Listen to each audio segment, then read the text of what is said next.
शिवस्वराज्य यात्रेदरम्यान शरद पवार यांच्या राष्ट्रवादीचे प्रदेशाध्यक्ष जयंत पाटील यांनी कार्यकर्त्याला खडसावलं।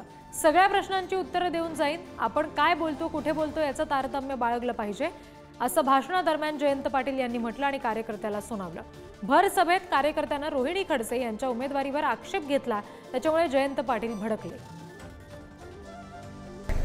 आपलं काहीतरी चुकलेलं आहे, कसं काय एक एप्रिल नंतर सांगतो, गायला कर नकोस, सगळ्याची उत्तर देऊनच इथनं जाईन, तू काळजी करू नको, पण मला डिस्टर्ब केलं तर काहीच करणार नाही। तुम्ही माझी लिंक तोडली। कधी बोलायचं ह्याचं तारतम्य कायम ठेवायचं असतं।